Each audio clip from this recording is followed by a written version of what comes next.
ফুলে ফুলে ভরে উঠেছে সাভারের বিরুলিয়া ইউনিয়নের গোলাপগ্রাম। আর দুদিন পরেই ভালোবাসা দিবস। ব্যস্ত সময় পার করছেন গোলাপগ্রামের কৃষকরা।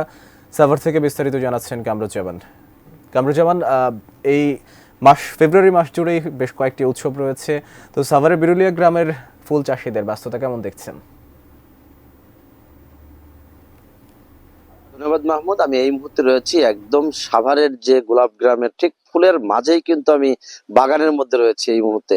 তবে আমরা সকালবেলায় এসেছি, দেখেছি যে এই সাভারের যে গোলাপ গ্রামের যে মানে বর্তমান চিত্র, সেটি কিন্তু আপনারা জানেন। আমি আপনাদের একটু দেখাই যে এই যে শীতের যে উষ্ণতা এবং শিশির ভেজা যে আহ কিন্তু সারা মাঠ জুড়ে কিন্তু শুধু ফুল আর ফুল।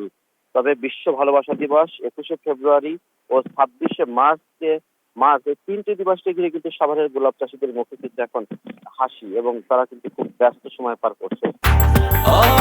ব্রেকফাস্ট, টিফিন কিংবা স্ন্যাক টাইমে মজাদার আয়োজন মানে অল টাইম ব্রেড। তবে আমি আপনাদের দেখাই যে যদি আপনি দেখতেই পাচ্ছেন শুধু ফুল আর ফুল চারিদিকে। তবে আমরা কৃষকের সাথেও কথা বলেছি। কৃষক আমাদেরকে যেমনটি জানিয়েছে যে আবহাওয়া যদি অনুকূলে থাকে, এই তিনটি দিবসে তারা গত বছরের যে বা বিগত বছরগুলিতে যে তাদের ক্ষতি, এই ক্ষতি কিন্তু তারা পুষিয়ে নিতে তারা এবার কিন্তু খুব তাদের মুখে কিন্তু আমরা হাসি দেখতে পেয়েছি। তবে একটা বিষয় তারা আমাদেরকে জানিয়েছে, যেমনটি যে এই যে গোলাপের যে যেমনটি দাম, ঠিক তদ্রুপ কিন্তু যে এই যে কীটনাশক বা সার বা ওষুধপত্র এইখানে ব্যবহার করতে হয়, সেটি কিন্তু আসলে দাম। তো সবকিছু মিলায় কিন্তু তারা চায় যে এই যদি তাদের এই সার বা কীটনাশকের দামটা যদি একটু অনুকূলে হতো, তাহলে কিন্তু কৃষক আরো তাদের মন কিন্তু তারা ভরে উঠতো।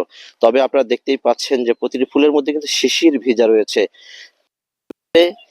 এই যে সাভারের যে বিরুলিয়া, শ্যামপুর, মোস্তপাড়া, বাগনিবাড়ি, চাকুলিয়া, নিকরাইল, কমলাপুর এই এলাকাগুলোতে কিন্তু প্রায় 3000 হেক্টর জায়গা জুড়ে গোলাপ চাষ করেন এলাকাবাসী। তবে বিগত বছরে তারা এই বছর কিন্তু তারা পুষিয়ে নিতে তারা চেষ্টা করছে, যেহেতু আবহাওয়া খুব ভালো এবং প্রতিটা বাগানেই কিন্তু হাজার হাজার ফুল। তো প্রতিদিনই তারা ফুল কাটছে এবং প্রতিটা ফুলের দাম কিন্তু 10 থেকে 15 টাকা তারা পাইকারি দামে কিন্তু তারা হাঁকছে। এবং আমরা সকালবেলায় কিন্তু বিভিন্ন বাগানে গিয়েছি বা খোঁজ নিয়েছি যে এখানকার যারা কৃষক, তারা বলছে যে তারা কিন্তু যে এই প্রতিনিয়তই যে যে তারা যে আগের যে বিষয়গুলো, তারা যে আগে যে বা বিগত বছরের যে ক্ষতি, সেটি কিন্তু তারা পুষিয়ে নিচ্ছে। তো আপনারা দেখছেন যে এই এখানকার কৃষক চায় যে এরকম আবহাওয়া অনুকূলে থাকুক, এবং তাদের যে এই অন্য অন্য বছরের তুলনায় এবছর যে তাদের যে সুন্দর একটা পরিবেশ পেয়েছে, তারা এই পরিবেশেই তারা কিন্তু এরকম তারা সবসময় আশা করে। তো এই ছিল আমার কাছে সাভারের গোলাপগ্রাম থেকে। আমরা ফিরে যাচ্ছি স্টুডিওতে মাহমুদের কাছে। মাহমুদ।